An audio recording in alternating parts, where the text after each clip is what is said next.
पंथ पैरानी खेचा खेच। कोई कहे दान मोटू, कोई कहे ज्ञान, कोई कहे विज्ञान मोटू, हेम बड़े सौन मान। कोई कहे कर्म मोटू, कोई कहे मोटो काल, कोई कहे अगम मोटू, हेम रमे सौ पंपाल।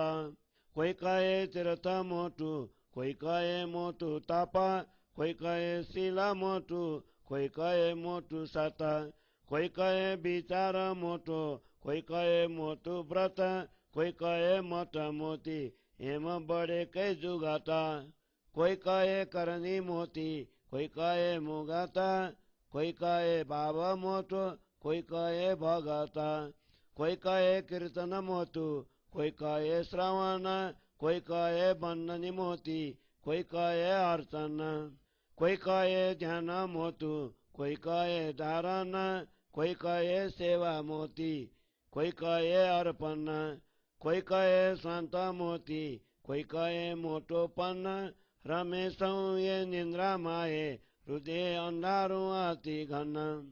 कोई कहे अप्रसंगे, कोई कहे निवेदन, कोई कहे हमें नियमधारी, पर मुके नहीं मेला मन। कोई कहे सतसंगत मोती, कोई कहे मोटो दास, कोई कहे विवेक मोटो, कोई कहे विश्वास। कोई कहे शिव मोटो, कोई कहे आद नारायण, कोई कहे आद शक्ति मोती, हेम करे तानु तान। कोई कहे आत्म मोती, कोई कहे परात्म, कोई कहे अहंकार मोटो, हे आद न उत्पन्न। कोई कहे सकल व्यापी, दिशंतो सौ ब्रह्म, कोई कहे निर्गुण न्यारो, आदि से सौ भरम। कोई कहे सुन मोटू, कोई कहे निरंजन, सारा अर्थ सूझे नहीं, पछबादे बड़े वचन। कोई कहे आकार मोटो, कोई कहे निराकार, कोई कहे माए जोत मोती, हेम बड़े भर्या विकार। कोई कहे पार ब्रह्म मोटो, कोई कहे परसोत्तम, वेदने बाद अंधकारे, बादे बढ़ता धर्म। प्रगट पंपाल दिशे रमता, अधिकानु अंधेरा, कया में साच तमे जूता, हेम फरे ते अबले फेरा। पंथ सौन ये आज पैया, जे बलगा माए बेराट, हे विध कही सौ बिगते, हे रच्यो माया थाट। परपंचे सौ पंथ चाले, कैले सुचरण निवास, हे रामत न जे जीव पोते, ते केम पामे साख्यात। कोई भैरव कोई अगिन, कोई करवतले, पार ब्रह्म ने पावे नहीं, जो तिल तिल कापे देह। अनेक सांगर में जुजाबा, असत ने अप्रमाण, मूल बिना जे पिंड पोते, ते केम पामे निर्वाण, ते केम पामे निर्वाण। अनेक सांगर में जुजाबा, असत ने अप्रमाण, मूल बिना जे पिंड पोते, ते केम पामे निर्वाण, ते केम पामे निर्वाण। चौपाई 21 प्रकरण 4 चौपाई 127। बोलो श्री प्राणनाथ प्यारे की जय। कलश गुजराती को चारों प्रकरणों को हिंदी छाया। प्रत्येक संप्रदाय के लोग अपनी अपनी धारणा को सत्य मानते हैं। उदाहरणार्थ कोई कहता है कि दान करना ही सर्वोत्तम है, जबकि दूसरा ज्ञान को सर्वोत्तम मानता है। कोई कहते हैं कि विज्ञान की जानकारी ही सर्वश्रेष्ठ है। इस प्रकार वे सब अटकलें लगाते हैं। षटशास्त्र के ज्ञाता वो में से किसी मीमांसा मत वाले की मान्यता है कि कर्म ही सबसे बड़ा है, जबकि वैशेषिक मत वाले काल समय को बड़ा मानते हैं। कई लोग अगम को बड़ा मानते हैं। इस प्रकार सब झूठे भ्रम में भटक रहे हैं। कोई कहता है कि तीर्थ ही बड़ा है, कई तप को प्रधान मानते हैं। कुछ लोग शील संतोष की विशेषता बताते हैं, जबकि कोई सत्य को ही सबसे बड़ा मानते हैं। कोई शुद्ध विचारधारा को बड़ा मानते हैं, तो कोई व्रत को सर्वोपरि मानते हैं। कोई सद्बुद्धि को अति उत्तम मानते हैं। इस प्रकार युक्ति प्रत्युक्तियों के द्वारा अपना अपना मत प्रस्तुत करते हैं। कोई करनी शुद्ध कर्म को प्रधानता देते हैं, तो कोई मुक्ति को मुख्य कहते हैं, कोई भाव को बड़ा मानते हैं, तो कोई भक्ति को सर्वश्रेष्ठ मानते हैं।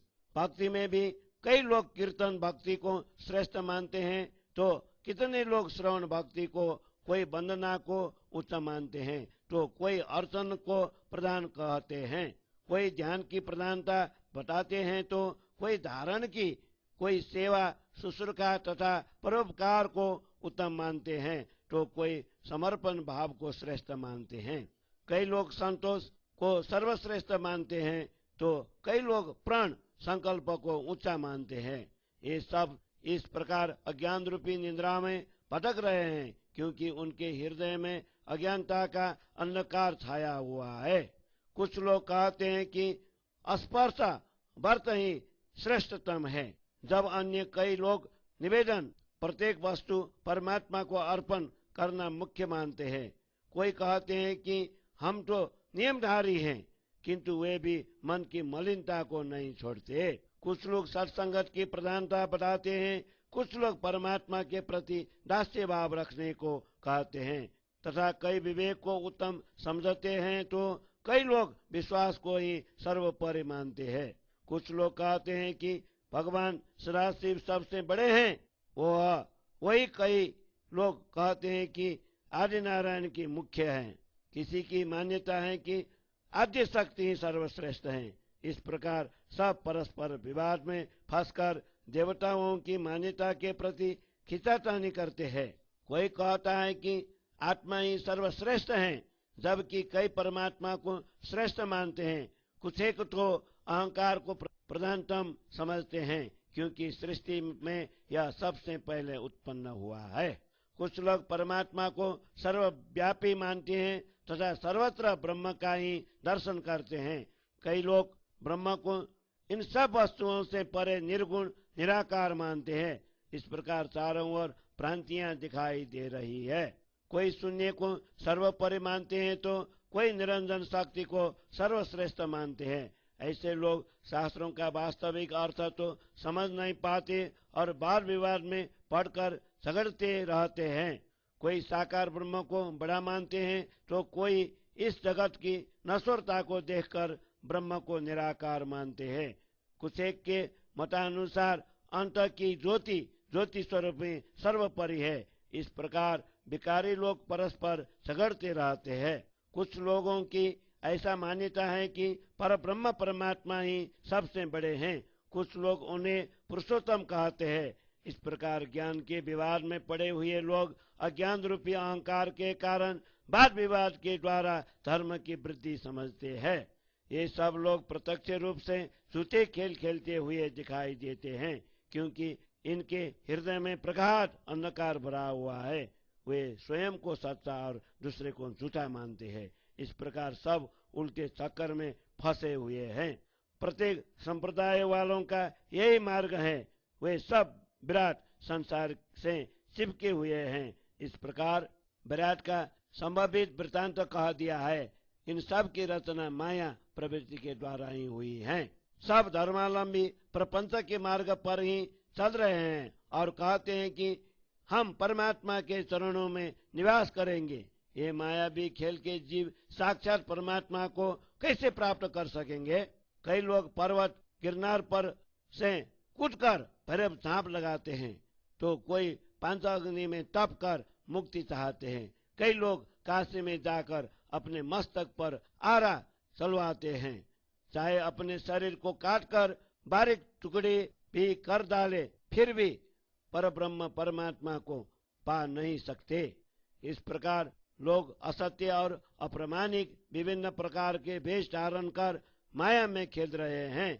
ऐसे माया से उत्पन्न जीव का मूल ही माया है। अखंड शाश्वत मुक्ति कैसे प्राप्त कर पाएंगे? अखंड मुक्ति कैसे प्राप्त कर पाएंगे? इस प्रकार लोग असत्य और अप्रामाणिक विभिन्न प्रकार के वेश धारण कर माया में खेल रहे हैं। ऐसे माया से उत्पन्न जीव का मूल ही माया है। अखंड शाश्वत मुक्ति कैसे प्राप्त कर पाएंगे? अखंड शाश्वत मुक्ति कैसे प्राप्त कर पाएंगे? चौपाई 21 प्रकरण 4 चौपाई 127। बोलो श्री प्राणनाथ प्यारे की जय। बैरातनी जाली अनेक की भैया उपजे बैरात मुख बखाना बचन कई माए थाए मोता पन पामे निर्वाण बोले सौ बेसुदमा कोई बचन का दे विशाल उत्पन्न सर्वे मोहनी तीर्थ जाय पंपाल बैरात कहे मारो फेर अबलो मूल चे आकाश दालो पसरी पातालमा हेम कहे वेद प्रकाश दौड़े सौ कोई फालने ऊंचा चढ़े आसमान आकाश फल मले नहीं कोई विचार नहीं वान फल दाल अगोचर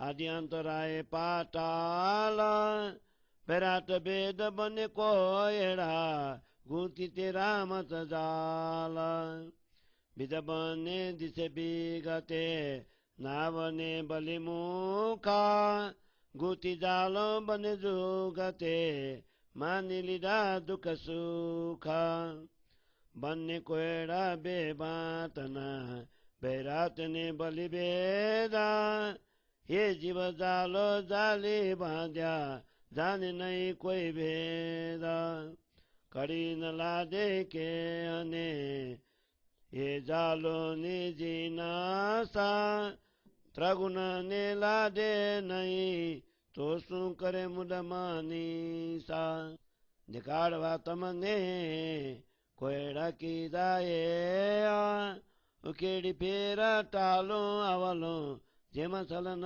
चाले ते तान अबला टांग पूरा आमलो अबलो ये आत्मने खोती करे साची ते दिखे दे करे सगाई दे असु नहीं आत्मनि ओलखाना सनंद पाले दे असु ये मोजल अवलतान मर्दन अंगे चंदन चरचे प्रीति प्रीसे पाक सेज समारी सेवा करे जाने मूल संबंध साख्यात आत्म तले જ્યારે અંગથી ત્યારે અંગાતે વાલે સેવા કરતા જે બાલપને તે સંબંધ એવો પાલે हाथ पग मुख नेत्र नासिका सौ अंग तेना ते तेने कर सौ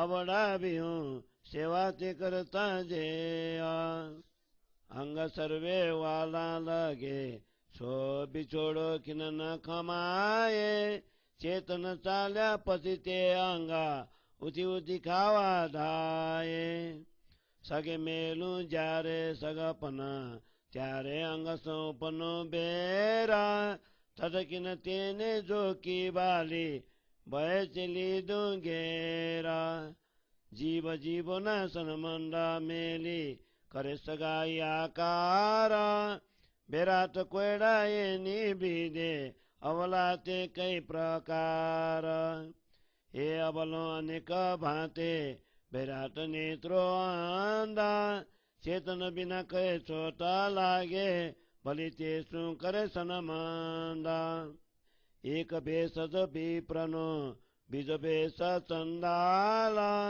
सबे छेड़े छोटा लागे संग बोले तत्काल भेष अंत दे निर्मल रमे माए भगवान देखाड़े नहीं केने मुख प्रकाशे नहीं नाम अंतराय नहीं एक किननी सन्यासाचे रंगा अनिस द्रष्टा तमनी नहीं द्या सुसंगा विप्रवेश बाहिर द्रष्टा खट कर्म पाले वेदा श्याम किन सुपने नहीं जाने नहीं ब्रह्म भेदा उदर कुतम कार दे उत्तमाई देखाड़े आंगा व्याकरण बाद विवादना अर्थ करे कई रंगा हवे कहो केने सबे छेड़े अंग लागे छोता अदम तम विप्रांगे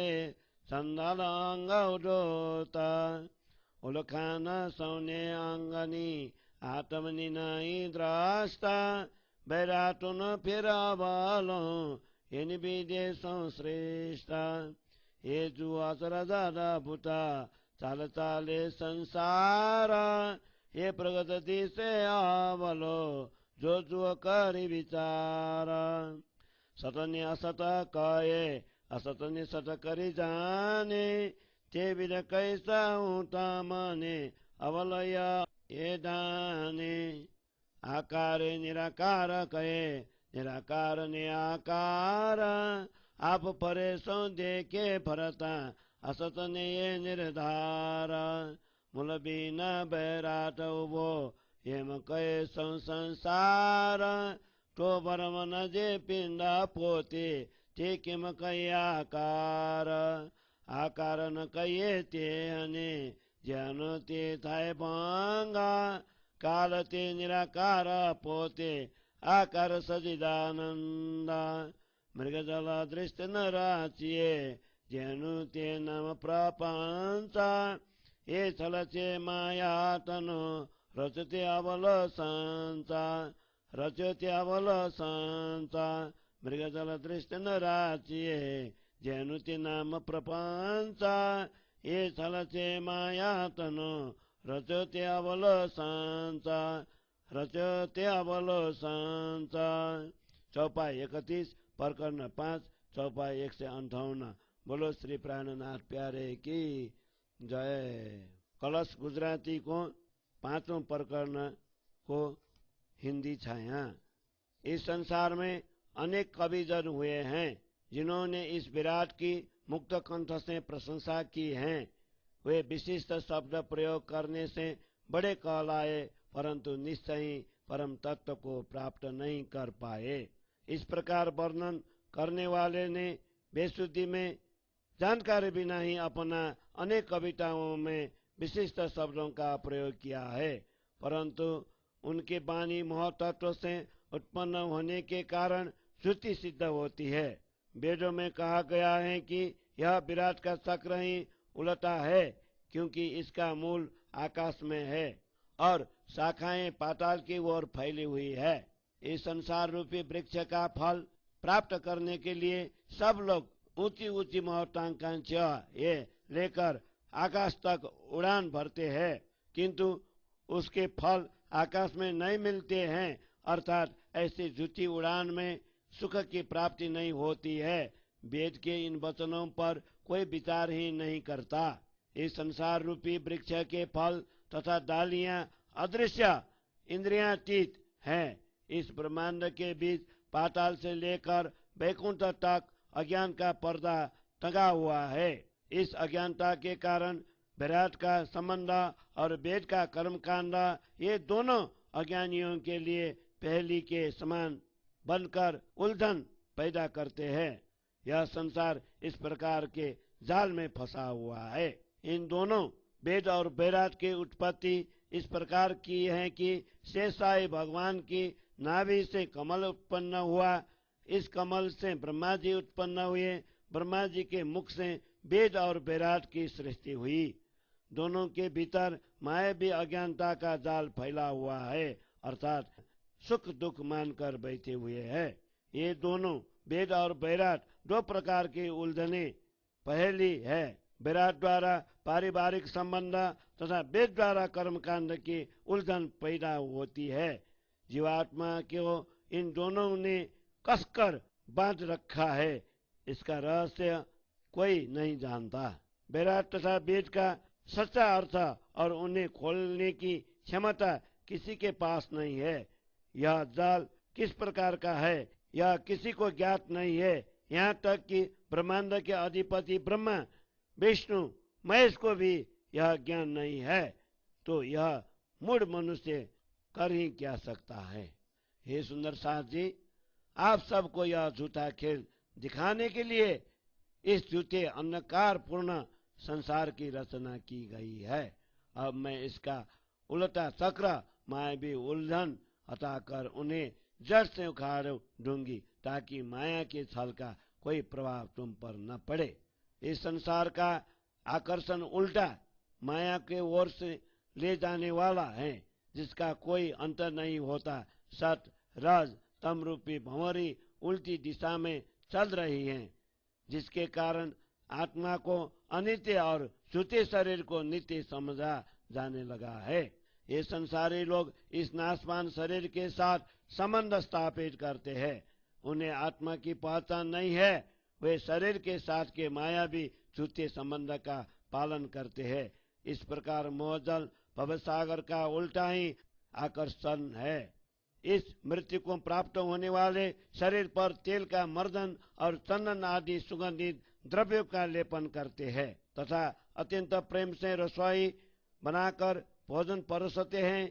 विश्रांति के लिए शैया को ठीक कर अच्छी तरह सेवा शुश्रूषा करते हैं। ऐसा लगता है कि मानो इस शरीर के साथ उनका मूल संबंध है। जब इस शरीर से जीव निकल जाता है तब इसकी सेवा करने वाले पुत्र पौत्रादि जन अपने ही हाथों से इसका अग्निदग्ध संस्कार करते हैं। बचपन से ही जिस शरीर की लाड प्यार से सेवा करते रहे उसी के साथ इस प्रकार संबंध रखते हैं। मृतक शरीर के सब अंग, हाथ, पांव, मुख, नेत्र, नासिका आदि यथावत ही है। इनमें कोई परिवर्तन दिखाई नहीं देता। जिस शरीर की वे अच्छी प्रकार सेवा करते थे, अब आत्मा के निकल जाने के बाद उसी शरीर ने पूरे घर को छूट लगा दी। मृत्यु से पूर्व सभी अंग प्रत्यंग अत्यंत प्यारे रखते थे, यहाँ तक कि एक क्षण का वियोग भी सहन नहीं होता था। किंतु आत्मा रूपी चैतन्य के निकल जाने के बाद शरीर के वही अंग भयानक लगने लगते हैं, मानो उठ उठ कर खाने के लिए डर रहे हो। चैतन्य रूपी आत्मा ने जब शरीर का संबंध छोड़ दिया तब उसी शरीर के प्रति बैर वैमनस्य उत्पन्न हो जाता है। इसीलिए उसी समय उस शरीर को अग्नि में जलाकर परिवार के लोग घर और संपत्ति का बंटवारा कर लेते हैं। लोग आत्मा के संबंध को छोड़कर शरीर के साथ संबंध स्थापित करते हैं। इस प्रकार यह बैराट उलझनों से भरा हुआ माना जाता है। इसमें अनेक प्रकार के उलटेपन है। इस प्रकार यह संसार अनेक प्रकार से उलटा है। यहाँ के जीव भी आंखें होने पर भी अंधे के समान है। चैतन्य के निकल जाने पर शरीर को अस्पृश्य मानते लगते हैं और पुनः ऐसे ही नाशमान शरीर के साथ संबंध जोड़ देते हैं। इस नश्वर शरीरों में भी एक ब्राह्मण का भेष है और दूसरा चंडाल का। यदि चंडाल भेष वाले के दामन का एक किनारा भी छू जाए तो तुरंत कह उठता है कि छूट लग गई।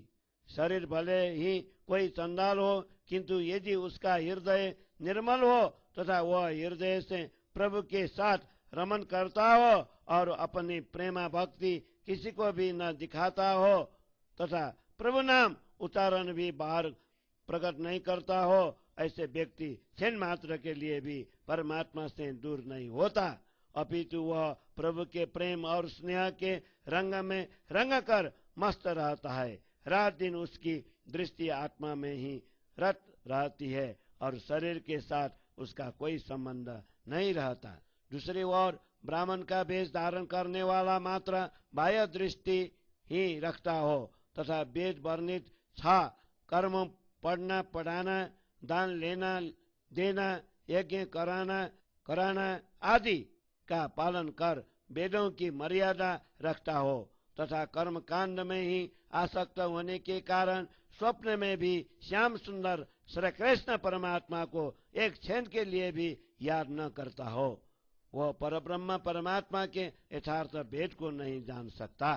ऐसा आडंबरी व्यक्ति अपना तथा परिवार के पोषण के लिए बाह्य शरीर की पवित्रता का ढोंग रचता है तथा शास्त्रों के वाद विवाद में पढ़कर व्याकरण के अनुसार शब्दों का अपने ही अनुकूल अर्थ निकालता है। अब आत्मदृष्टि से देखकर तुम विचार पूर्वक कहो कि किसका अंग स्पर्श करने पर अस्पृश्यता की छूट लगती है। वस्तुतः भक्ति विमुख अहंकारी ब्राह्मण का ही अंग अधमतम कहा जाएगा और सदैव भक्ति रस में ओतप्रोत चांडाल का अंग श्रेष्ठ माना जाएगा। इस प्रकार संसार के सब लोगों को सूते शरीर की ही पहचान है, उनमें आत्मदृष्टि नहीं है। संसार का यह चक्र ही उलटा है, समस्त सृष्टि की यही दशा है। हे सुंदर सास जी, इस आश्चर्यजनक तथा अद्भुत संसार को तो देखो कि ये संसारी लोग जीव सृष्टि कैसे चल रहे हैं। यदि विचार पूर्वक देखेंगे तो प्रत्यक्ष रूप से सब कुछ उलटा ही दिखाई देगा। ये लोग सत्य आत्मा को असत्य झूठा मानते हैं, जबकि असत्य झूठे शरीर को सत्य अमर समझते हैं। इसका वृत्तांत आपसे कहती हूँ कि इस प्रकार शरीर एवं विराट के चिन्ह उल्टे ही दिखाई देते हैं। ऐसे लोग साकार को निराकार कहते हैं एवं निराकार को साकार कहते हैं, क्योंकि चक्र में घूमता हुआ व्यक्ति मस्तिष्क चक्राने से समस्त संसार को घूमता हुआ मानता है। इसी प्रकार अज्ञान में भ्रमित लोग सभी को उल्टा समझते हैं। यह वैराट संसार किसी मूल या आधार के बिना ही खड़ा है। संसार के समस्त प्राणी इस तथ्य को स्वीकार करते हैं, तो फिर यह शरीर भी भ्रम का ही रचा हुआ प्रतीति मात्र है। इसे साकार कैसे कहा जा सकता है? जिसका निश्चित रूप से नाश होता है उसे साकार नहीं कहना चाहिए। जब काल स्वयं निराकार है तो उसके बंधन में बंधने वाले इस शरीर को साकार कैसे कहा जाएगा? वास्तव में आकार अखंड स्वरूप तो सच्चिदानंद परमात्मा का ही है। इसीलिए सुंदर सास जी, मृगजल के समान भ्रमात्मक दिखने वाले इस संसार के भ्रम में मत पड़ो, जिसका नाम ही प्रपंच झूठा है। वस्तुतः यह संसार तो छल रूपी माया का ही नाम है। इसकी रचना का क्रम ही उल्टा है, इसका रचना का क्रम ही उल्टा है। इसीलिए ये सुंदर सास जी, मृगजल के समान परमात्मा दिखने वाले इस संसार को भ्रम में मत पड़ो, जिसका नाम ही प्रपंच झूठा है। वस्तुतः यह संसार तो छल रूपी माया का ही नाम है। इसका रचना का क्रम ही उल्टा है, इसका रचना का क्रम ही उल्टा है। चौपाई 31 प्रकरण 5 चौपाई 158। बोलो श्री प्राणनाथ प्यारे की जय।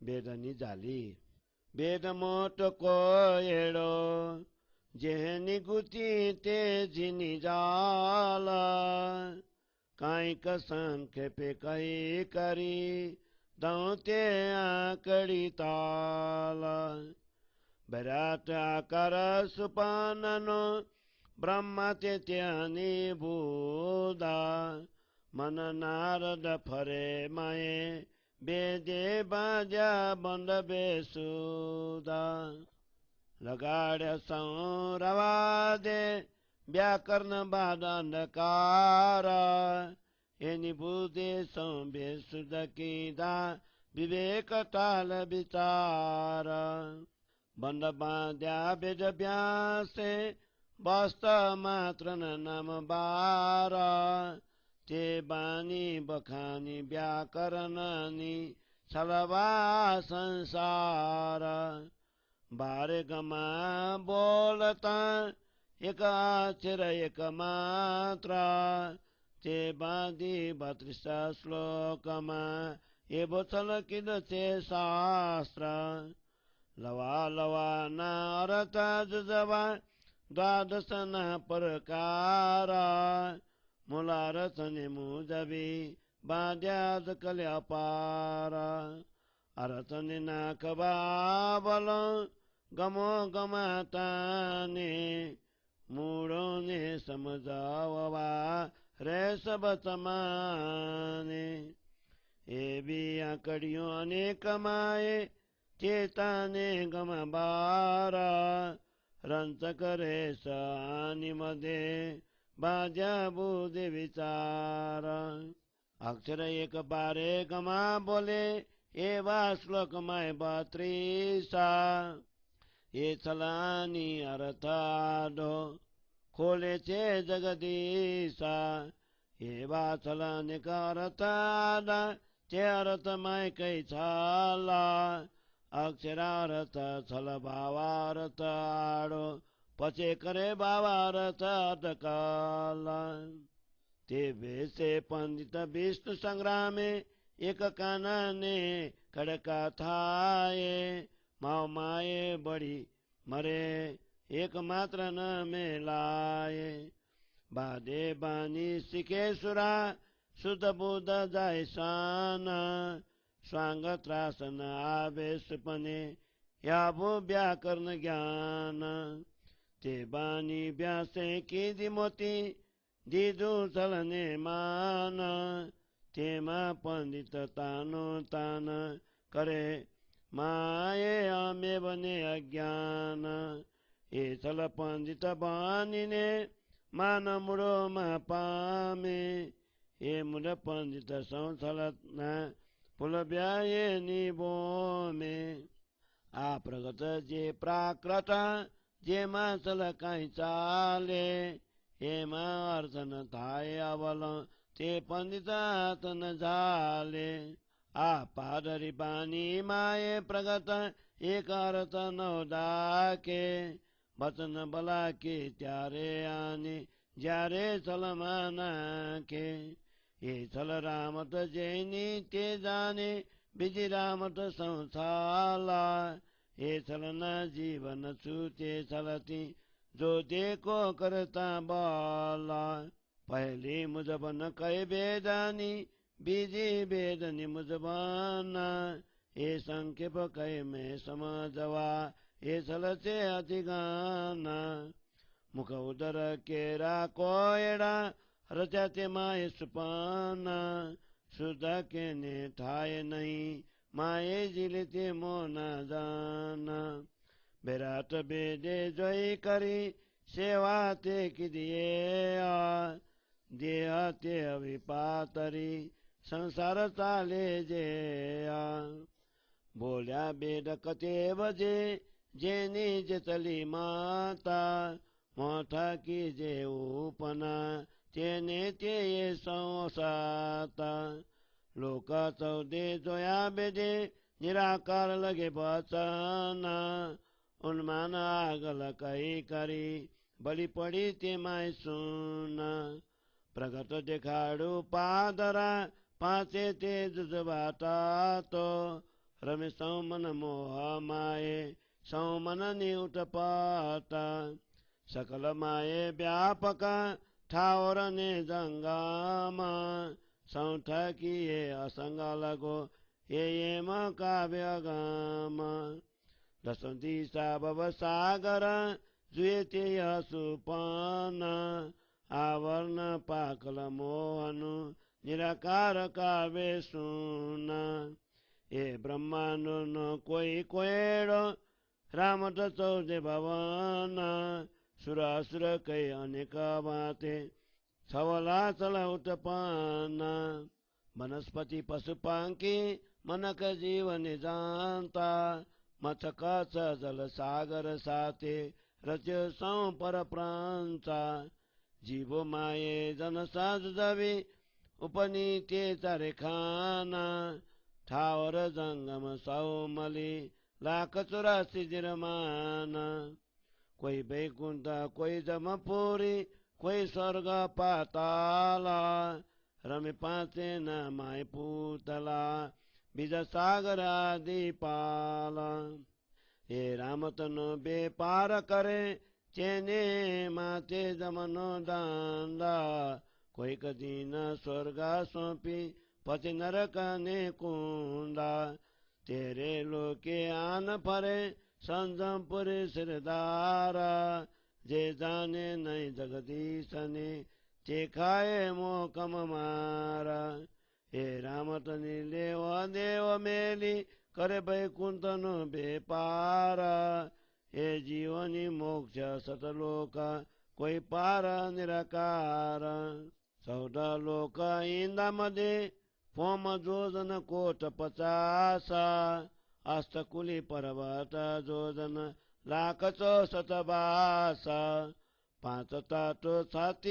आत्मा शास्त्र सब माये माता ये निर्माण बांधिने लाई सुपन की दुसाता जोया ते साते सागर अनि जोया ते सते लोका पाताल साथे जोइया जागेपछि फोका जागेपछि फोका जोया ते साथी सागर अनि जोया ते साथी लोक पाताल साथे जोइया जागेपछि फोका जाग्यापछि फोका। चौपाई 35 प्रकरण 6 चौपाई 193। बोलो श्री प्राणनाथ प्यारे की जय। कलश गुजराती को 6 प्रकरण को हिंदी छाया। वेदों में पहली के समान उलझाने वाली बहुत सी बातें हैं, जिसमें कर्म उपासना व ज्ञान रूपी बारीक जाली बनाई गई है। इसके बारे में संक्षेप में वर्णन कर उनका रहस्य खोल रहे हैं। विराट का आकार स्वप्नवत है। ब्रह्मा जी उसके बुद्धि रूप में विराजमान है। उनके द्वारा प्रसारित वेदों के ज्ञान के कारण विश्व का संचालन होता है। मन रूपी नारद जी चंचल होकर सर्वत्र घूमते रहते हैं। इस प्रकार सब कुछ होने पर भी वैदिक कर्मकांड रूपी बंधनों में पड़कर सब लोग परमात्मा के प्रति बेशुद्ध बने हुए हैं। व्याकरणवाद तर्क वितर्क ने सबको वाद विवाद में फंसाकर अंधकार में डाल दिया है। परमात्मा की भक्ति में तर्क का कोई स्थान नहीं है। इस तर्क वितर्क की बुद्धि ने सबको बेशुद्ध बना दिया है। परिणाम स्वरूप विवेक और विचार उनसे दूर हट गए। वेद व्यास जी ने वैदिक कर्मकांड के नियम बनाए। इसके कारण लोग अर्थ ज्ञान के अभाव में बंधन में फंस जाते हैं। व्याकरण के शब्द ज्ञान में तो एक अक्षर की 12 मात्राओं में खिंचातानी होती है। भोले मानवों को धोखा देने के लिए व्याकरण के बाह्य ज्ञान की अधिक प्रशंसा की गई है।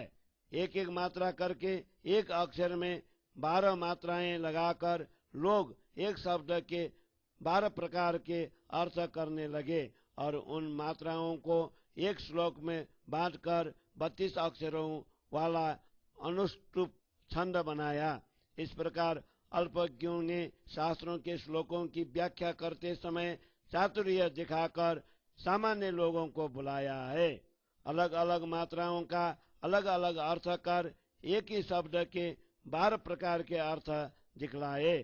शब्दों के मूल अर्थ को उलटाकर अपनी चतुराई से नया अर्थ लगाकर लोगों को भ्रम में डाल दिया।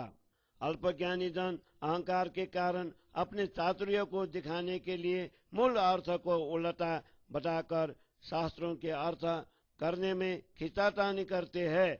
अज्ञानी लोगों को समझाने के लिए कहते हैं कि उनके अर्थ में रहस्य छिपा हुआ है। इसकी पुष्टि के लिए बीच बीच में कथा वार्ता दृष्टांत भी सुनाते रहते हैं।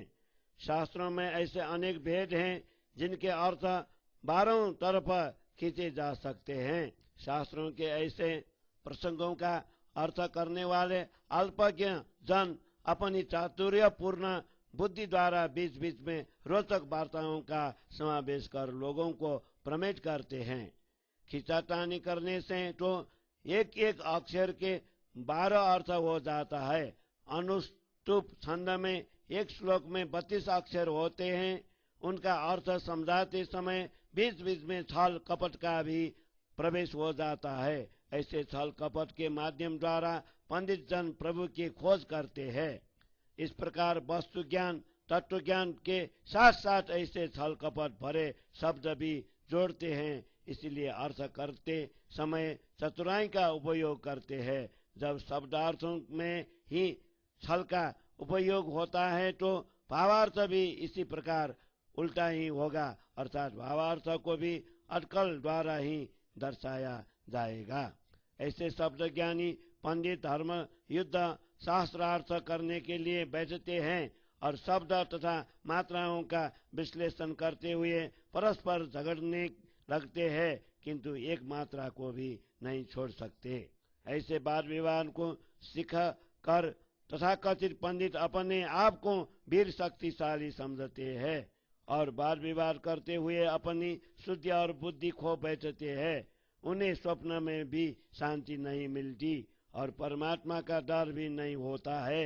व्याकरण का बाह्य शब्द ज्ञान इस प्रकार का होता है। इस प्रकार शास्त्र वचनों का विस्तार पूर्वक वर्णन किया गया, जिसके कारण वाद विवाद को पोषण मिला। बाह्य ज्ञान को विवाद में पढ़कर पंडित परस्पर खींचातानी करते हैं, क्योंकि उनके हृदय में अज्ञान और अहंकार भरा हुआ होता है। इस प्रकार का छल तथा चतुराई युक्त ज्ञान सीखे हुए पंडित लोग अहंकार के वशीभूत होकर अल्पज्ञों के बीच मान प्रतिष्ठा प्राप्त करते हैं। ऐसे मूढ़ पंडित अपने छल कपट द्वारा संसार में भ्रम पैदा करते हैं और स्वयं भी भ्रम में पड़े रहते हैं। यह जो हमारी स्पष्ट तथा प्राकृत बोलचाल की भाषा हिंदी है, इसमें किसी भी प्रकार का छल कपट नहीं चल सकता तथा इस भाषा में उल्टा अर्थ भी नहीं लगा सकते। परंतु ऐसे भाषा को पंडित लोग हाथ भी नहीं लगाते, अर्थात मान्यता ही नहीं देते। इस सीधी सादी भाषा में तत्व ज्ञान स्पष्ट रूप से समझा जा सकता है, फिर भी इस भाषा का एक अर्थ भी ये लोग नहीं देखते हैं। सामान्य मानवों को छल में डालने के लिए ये अपनी वाणी में खींचातान खड़े करते हैं। इस मायावी संसार के खेल को वही आत्माएं जान सकती है जिनके लिए यह बनाया गया है। अन्य संसारी जीवों के लिए तो यह खेल छल मात्र है। इस छल के जीव कभी भी छल से छूट नहीं सकते, यद्यपि वे परमात्मा की प्राप्ति के लिए प्रयास तो करते हैं। पूर्व प्रकरणों में वैराग संबंधी उलझन के विषय में स्पष्ट रूप से कहा है। दूसरी उलझन वेद व्याकरण रूपी जाल के विषय में भी यहाँ पर कहा। संक्षेप में समझाने के लिए मैंने इस प्रकार कहा है, परंतु यह छल तो अनंत गंभीर है।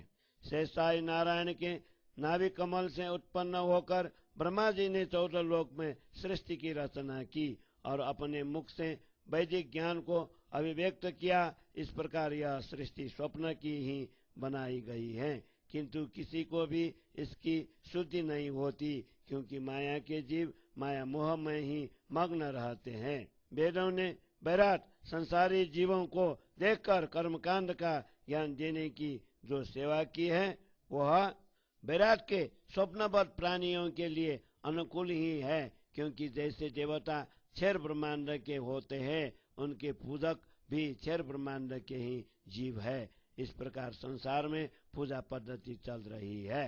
वेद तथा कुरान इस प्रकार कहते हैं, जैसी जिनकी बुद्धि है वह वैसे ही ग्रहण करता है। इसलिए मोह माया से उत्पन्न जीवों के लिए उपरोक्त बातें सत्य लगने लगती है।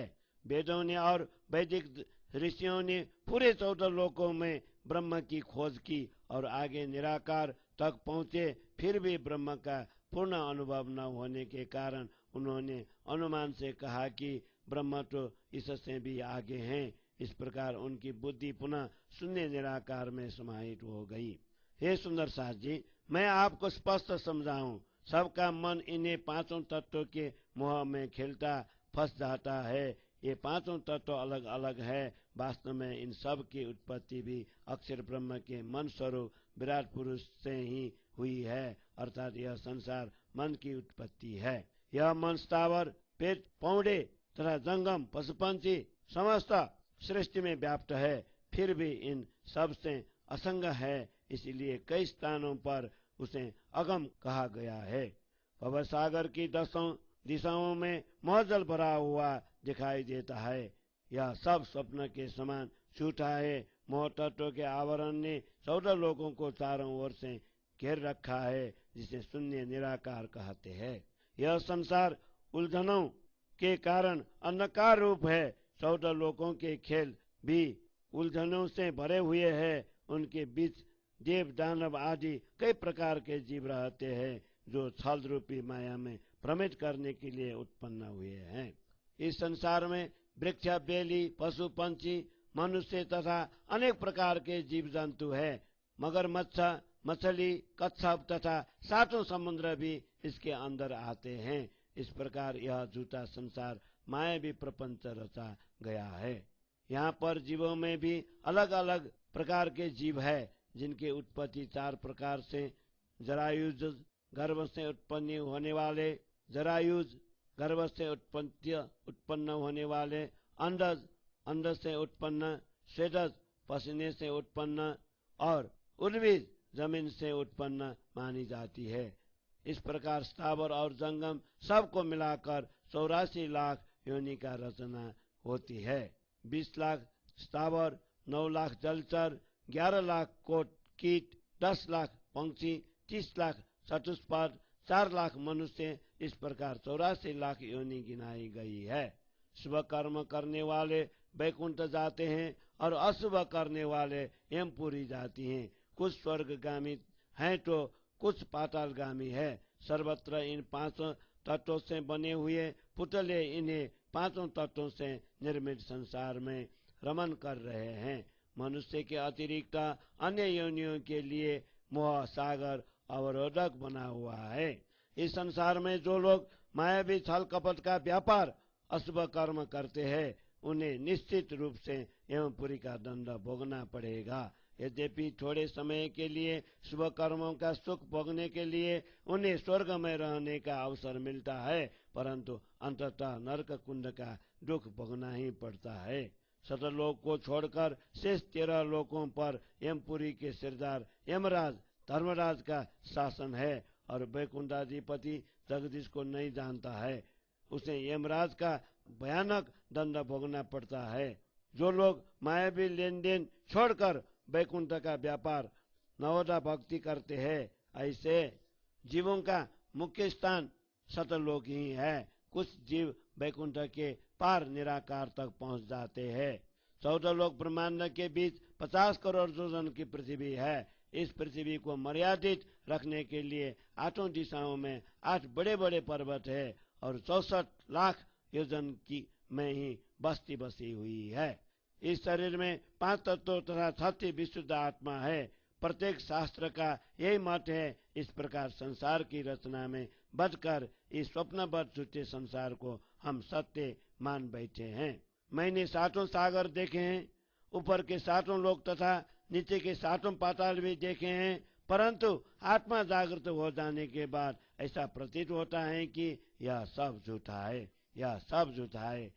मैंने 7 सागर देखे हैं, ऊपर के 7 लोक तथा नीचे के 7 पाताल भी देखे हैं, परंतु आत्मा जागृत हो जाने के बाद ऐसा प्रतीत होता है कि यह सब झूठा है, यह सब झूठा है। चौपाई 35 प्रकरण 6, चौपाई 193। बोलो श्री प्राणनाथ प्यारे की जय। अवतारण प्रकरण। ये छलता ये बहुतो जेमा हाथ न सुझे आटा, दृष्टि ते बंद पड़े तेमा आव्यो ते सगलो साथ, तेमा ते बालाजीए आवीने छोड़ो साथ, बीजला भी घर थकी कीधो जो तनो प्रकाश, ये रामत करी तम माते तमे जो व्याजे आ, रामत जो ही घेर चालसु बाटो ते करसु ये હવે 14 लोक चारे गमा मैं मत्या जोई बचना, मोजला सागर मायती काद्या ते 5 रतन, पहला कया मैं साथने 5 तना ये नामा, सुखदेव ने सनकादिका महादेव भगवान, नारायण लक्ष्मी जी विष्णु माये, विष्णु थके उत्पन्ना, अंग समाये अंगमा ये नई बासना, कबीर साख जपूरबा ल्याव्यो ते वचन विशाला, प्रगट 5 ये ठया बीजा सागर आदि पाला, बलि एक कागल का दिया सुखदेव जी नो सारा, हदियों कोड़ा बेदी समाचार, तमे राम जोवा कारणे इच्छा ते की दिए हा, तेमा ते सोमा पियूं आकयूं कौतुक जेया, अमे रामत रखी तो जोई जो अखंड करूं आवार, बुधने शोभा दऊं सतकरी प्रगट पार, अवतार 24 विष्णुना वैकुंठ आवे जाए, ते विध सर्वे कौ विगते जेम सनंद सम जाए, अवतार 21 ये मध्य તે આડો થયો કલ્પાંતા બીજા 3 જે મોટા કયા તેની કૌંસ વિભાંત અવતાર એક શ્રી કૃષ્ણનો મૂળ મથુરા પ્રગટ્યો જે વસુદેવને બાઈક કહી વૈકુંઠ બલિયો તે ગોકલ સ્વરૂપે પધાર્યો તેને કહી અવતારા એ તો આપની અખંડ લીલા તેનો તે કહું વિચાર સંક્ષેપે કહું મેં સમજવા પાજવા મનની ભ્રાંત યાનું તે વિસ્તાર મોટો આગળ કઈ સબ્રતંત કલ્પાંત ભેદ અહીં થકી તમે ભાજો મનના સંદેહ અવતાર તે અક્રૂર સંગે જય લીધી મથુરા તત કેવા વિચાર છે બલિએ મધ્ય તમે સાંભળો દઈ ચિતા આશંકા સૌ કરું અલગી કહું તે અભિગાતા જેના 11 ભેષ લીલા સંગ ગોવાલા તની 7 દિન ગોકલ મધ્ય પછી ચાલા મથુરા બની તનક બાજી હસ્તી મલ મારી ત્યારે થયા દિન ચારા કંસ પછાડી વસુદેવ છોડી યા થકી અવતાર કીધું જરા સંદસ રટા ઉડાવ્યા જ્યાં થકી કૃષ્ણ વિષ્ણુમય થયા વૈકુંઠમાં વિષ્ણુ ત્યારે નથી વૈકુંઠથી જોત બલિ આવી શિષપાલ ઓમ્યો જે મુખ સમાની શ્રી કૃષ્ણને પુરી શાક સુખદેવે તે કીધું રાજા મથુરા દ્વારકા વર્ષ 112 પ્રવાસ સંગારીને ઉગાડ્યા વૈકુંઠ દ્વારા જીના આતલા ગોપહુતો મોતી બુધન અવતાર લવલેશ કાંઈક કહું એ હનો આગળ અતિ વિસ્તાર કોઈક કાલ બુધરાસની ગ્રહી જોગભાઈ સકલ આવી ઉદર મારે વાસ કીધો બ્રજ પામી પલ પલ અંગ મારે સંગ પામી મેં દીધું તારતમ બલ તે બલ લઈ બેરાટ પસરી બ્રહ્માંડ થાશે નિર્મલ દૈત કાલિંગો મારીને સન્મુખ કરશે તત્કાલ લીલા મારી દેખાડીને તાલશે જમની જાલ આ દેખો છો દૈત જોરાવર વ્યાપી રહ્યો બેરાટ કામ ક્રોધ ઉન્મદ અહંકાર ચાલે આપો પની બાટ બેરાટ આખું લોક 14 ચાલે આપો પની મત મન માને રમે સૌએ ફરીને બલ્યો સાતા એને સંગાર સે એક શબ્દ શું વાર ન લાગે લગાર લોક 14 પસરશે એ બુધ શબ્દ ન મારા હું મારું તો જો હોય કાંઈ ન ખમે લવાની દોતા મારી બુધે એક લવે એવા મરે તે કોટા ન કોટા ઉતિ છે બાની અનેક આગમ યનો ગોપ છે અજબાસ બેરાટ આંખું એક મુખ બોલે બુધને પ્રકાશ ચાલશે સૌ એક ચાલે બીજું ઓતરે નહીં વાક બોલે તો જો કાંઈ હોય બાકી ચૂતી ઉડાડું તુલાક હવે એ વચન કહું કેતલા એનો આગળ થશે વિસ્તાર મારે સંગ આવી એની દ પામી તે નિરાકાર ને પાર પારબુદ પામ્યા પછી યાનો માનો મોટો થાશે અક્ષર કિન નવ મૂકે અલગી મારી સંગતિ મસ્દરશે અવતાર જે ન્યા કલંકનો તે આસો અધૂરો રાયો પુરુષથી તો નહીં નહીં ને તુરીને કલંકી તો કાયો અવતાર આ બુધના પછી હવે બીજો તે થાય કેમ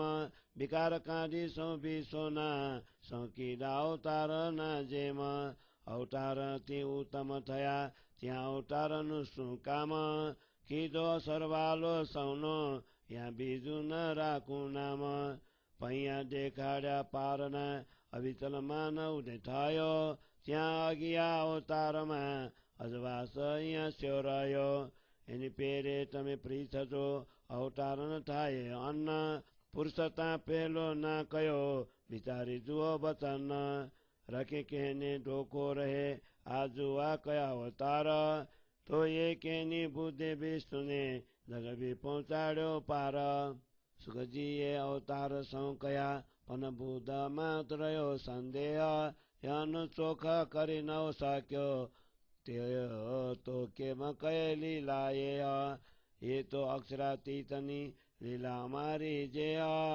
पहले संसार संबाजिने भली कैसा काई कते पैरात ने बिदकाई तमने रखेरा को मन संदेहा अखंड को कलने प्रतिबिंब भली काई प्रसभूते अजवास अखंड अमकने नहीं अंतराय पाओ राती रासरमी गोकला व्या प्रतिबिंब लीला ठाकी तारतम सूरज प्रगत्यो सकल तय प्रकाश लागी शिखर पाताल जलक्यो फड़ियो आकाश किरण सगले कोलाबियो गई बेराटु न ज्ञान दृदाव चौक सलोक चौदनो उडाड्यो नुमान बलि जोत झाली नव रहे बचमा बिन ठाम अखण्ड माए पसरी देखाडो ब्रज विश्राम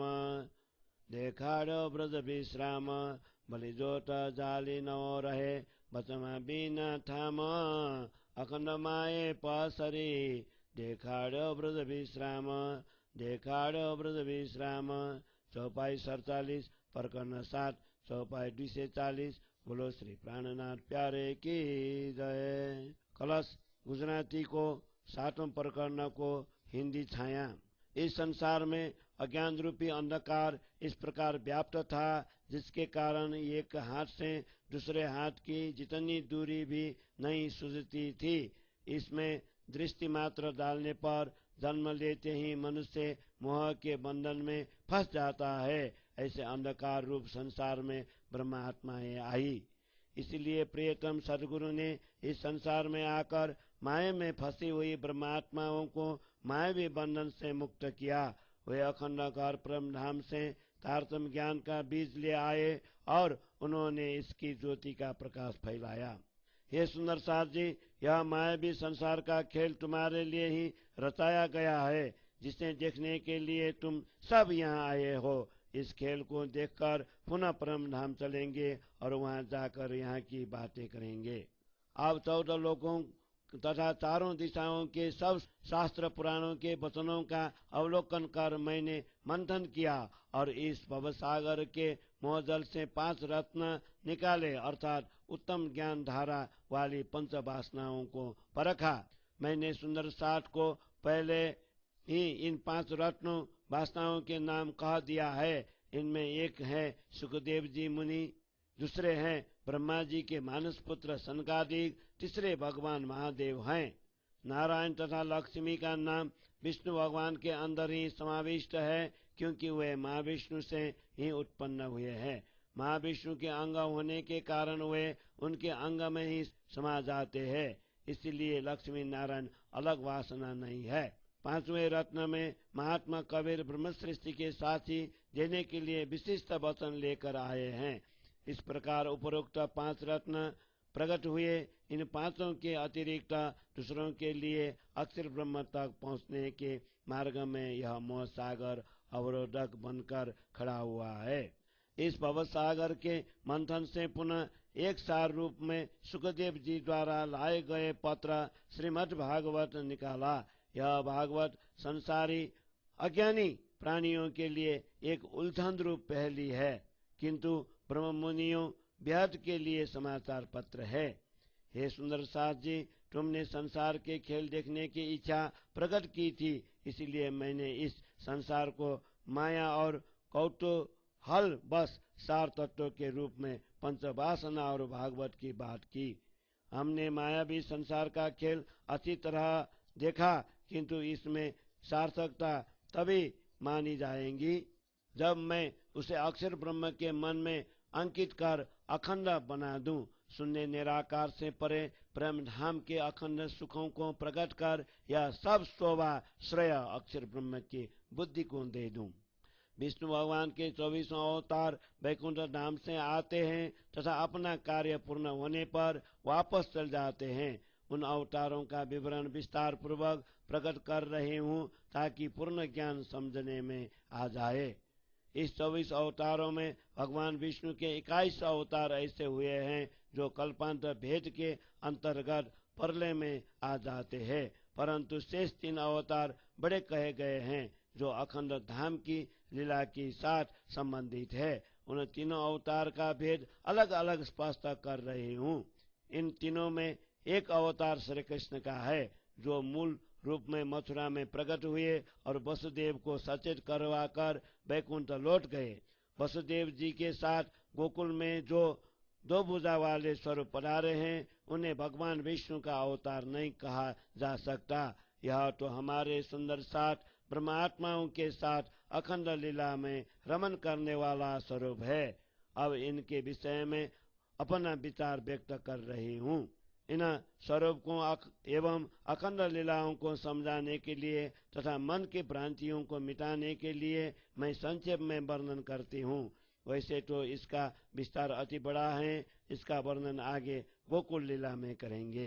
कल्पांत भेद यहाँ से समझना चाहिए। 11 वर्ष और 52 दिन तक ब्रज में लीला करने के बाद अखंड रास के लिए योग माया का ब्रह्मांड बना और सब सखियां योग माया के ब्रह्मांड में बुलाई गई। तब काल माया के ब्रह्मांड का नाश हुआ। इसी तथ्य को कल्पांत भेद कहकर समझा रहे हैं। तुम इसे समझकर अपने मन का संदेह दूर करो। गोलोक की स्वरूप श्री कृष्ण अक्रूर के साथ मथुरा गए और कंस का वध कर उसी क्षण मथुरा को हस्तगत किया। इस लीला में छिपा हुआ रहस्य विचारणीय है, इसलिए इसे ध्यान पूर्वक सुनो। मैं वास्तविकता का वर्णन कर तुम्हारी सब प्रकार की शंकाओं को दूर कर दूंगी। श्री कृष्ण जी ने 11 दिनों की बाल लीला ग्वाल बालों के साथ की। वह वेश लीला मूलतः 11 वर्ष 52 दिन के अक्षरातीत के आवेश युक्त श्री कृष्ण का वेश बंशी मुकुट वस्त्र आदि के वेशधारी अक्षर ब्रह्म के आवेश युक्त श्री कृष्ण की 11 दिन की लीला है। इसमें 7 दिनों की लीला तो गोकुल की है। इसके बाद वे अक्रूर के साथ मथुरा की ओर चले गए। मथुरा पहुंचकर धनुष को तोड़ा, कोलाय पीठ हाथी को मारा तथा चांदुरी एवं मुस्तिक आदि पहलवानों का संहार किया। कंस को मारकर वसुदेव तथा देवकी को बंधन मुक्त किया।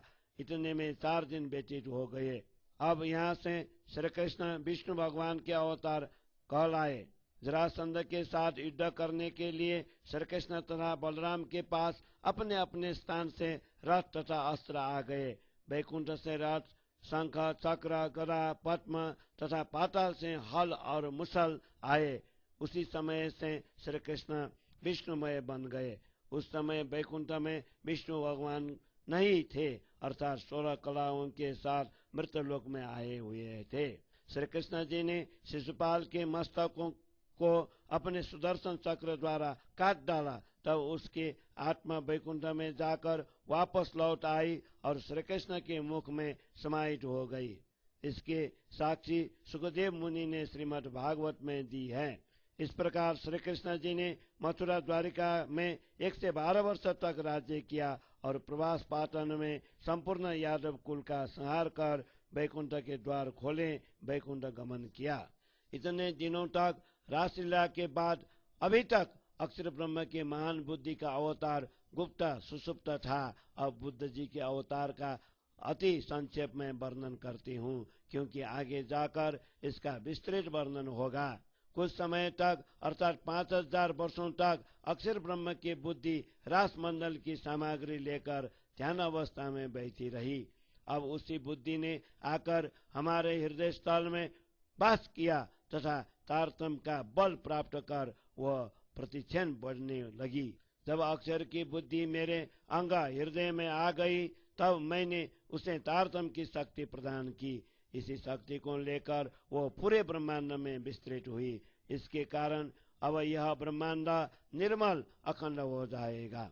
कराल कलियुग रूपी राक्षस दज्जाल को मारकर यह बुद्धि सबको एक अद्वैत ब्रह्म की ओर सन्मुख करेंगी तथा हमारी अक्षरातीत परम धाम की लीला दुनिया को दिखाकर उन्हें यमराज के जाल जन्म मरण से मुक्त करेंगी। कलियुग रूपी इस शक्तिशाली राक्षस को आप सब देख रहे हैं, जो समग्र संसार के लोगों के हृदय में व्याप्त है। इसलिए काम, क्रोध, उन्माद तथा अहंकार ये सब अपने अपने मार्ग पर मनमाने चल रहे हैं। 14 लोकों सहित यह संपूर्ण संसार बैराट अपनी अपनी बुद्धि के अनुसार चल रहा है। सब लोग मन की इच्छा अनुसार रमन कर रहे हैं। इस प्रकार संसार में सर्वत्र असत छाया हुआ है। अब बुद्ध जी एक ही शब्द में इनका संहार करेंगे। इस अज्ञान को समाप्त करने में उन्हें क्षण मात्र भी समय नहीं लगेगा। इस प्रकार 14 लोकों में बुद्ध जी के शब्दों अखंड वाणी का प्रभाव फैल जाएगा। यदि कलयुग रूपी दज्जाल का कोई अस्तित्व आकार हो तो मैं इसे अवश्य मार दूं, क्योंकि यह दज्जाल मेरे जागृत बुद्धि तारतम्य ज्ञान के एक शब्द को ही सहन नहीं कर सकता। मेरी बुद्धि के एक अंश मात्र से ऐसे करोड़ों दज्जाल कलयुग की बुद्धि नाश हो सकते हैं। अनेक वक्ताओं ने तथा धर्म ग्रंथों ने बुद्ध अवतार की भविष्यवाणी पहले से ही की है, किंतु उसका प्रकाश अभी तक गुप्त रहा। अब बुद्ध जी के तारतम्य ज्ञान के प्रकाश में ब्रह्मांड के संपूर्ण प्राणी एक ही ध्वनि से परमात्मा के गुणगान करेंगे। अब विश्व के सभी प्राणी एक ही मार्ग पर चलेंगे। अक्षर अक्षरातीत के अतिरिक्त अन्य किसी भी वाणी का उच्चारण नहीं करेंगे। तभी कोई अलग बात कर सकता है जब बुद्ध जी के ज्ञान द्वारा कुछ कहना शेष रह गया हो, क्योंकि बुद्ध जी के ज्ञान ने आंख की रुई के रेश का की भांति अज्ञानता को पहले से ही जड़ से उखाड़ कर हवा में उड़ा दिया है, अर्थात 14 लोकों को मिथ्या सिद्ध कर दिया है। अब मैं ये बातें कहाँ तक कहूँ, भविष्य में इनका बहुत विस्तार होगा। अक्षर ब्रह्म की बुद्धि ने मेरे साथ आकर निराकार से परे प्रेम धाम की इस अखंड संपत्ति तारतम्य ज्ञान को प्राप्त किया। अखंड प्रेम धाम का तारतम्य ज्ञान प्राप्त करने के बाद अक्षर की बुद्धि को प्रतिष्ठा प्राप्ति होगी। फिर अक्षर ब्रह्म इसे क्षण मात्र के लिए भी अलग नहीं करेंगे। इस प्रकार मेरे सत्संग के द्वारा अक्षर की बुद्धि में सुधार होगा।